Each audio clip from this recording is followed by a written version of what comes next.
Light দিতে হবে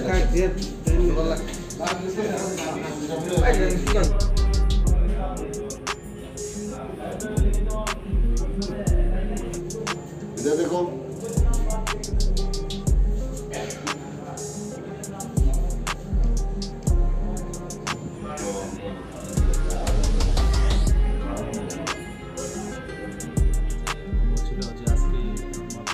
গতকালকে একটা হিউজ কোয়ান্টিটিতে গাঁজা ট্রেনে যাওয়ার কথা। তো এটা আমাদের কাছে খবর ছিল গতকালকে মানে ভোররাত্রে। তো ওই সুবাদেই আমরা পুরা আমাদের যে আরপিএফ আছে, আমরা জিআরপি আছি, প্লাস আমাদের যে আরও গোয়েন্দা দপ্তর আছে, আমরা এটা একটা চক আউট করে নিই পুরা রেল স্টেশন। তারপর আমরা একে একে একদম সব কিছু চেক করেই এন্ট্রি দিচ্ছি রেল স্টেশনে। তো প্রায় বিকাল 5টার দিকে আমরা এরকম দুজনকে সাসপেক্ট করছি যে যারা দুটো ট্রলি করে মানে পার্সেল অফিস দিয়ে আমাদের রেল স্টেশনে ঢুকতে চেয়েছিল। তো আমাদের সন্দেহ হয় যে হয়তো তারাই হবে।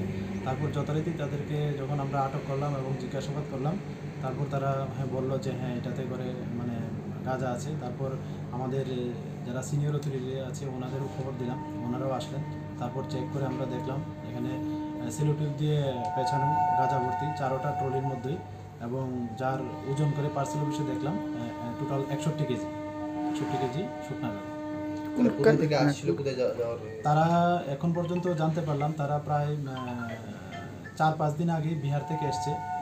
তো আজকে তারা মানে গতদিন তারা ওইগুলি বিহারি আবার নিয়ে যেতে চেয়েছিল কমলাবতী ট্রেন দিয়ে। কোথা থেকে নিয়ে যাচ্ছিল এটা তো এখনও তারা বলেনি। তো আমরা আজকে মহামান্য আদালতে প্রেরণ করছি পুলিশ রিমান্ডে।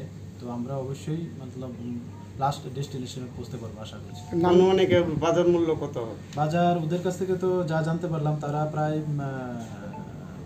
7-8 হাজার করে কেজি কিনে, আর ওনাদের ওখানে নিয়ে বিক্রি করে প্রায় 15-20 হাজার টাকার মতো তারা বিক্রি করে পার কেজিতে। নামগুলি জানা গেছে?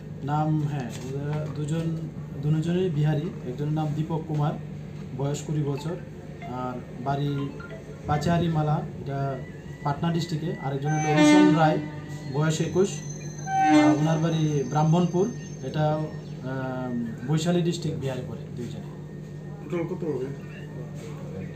টোটাল 8,000 টাকা ইন্টু 61 কেজি যা হয় আর কি।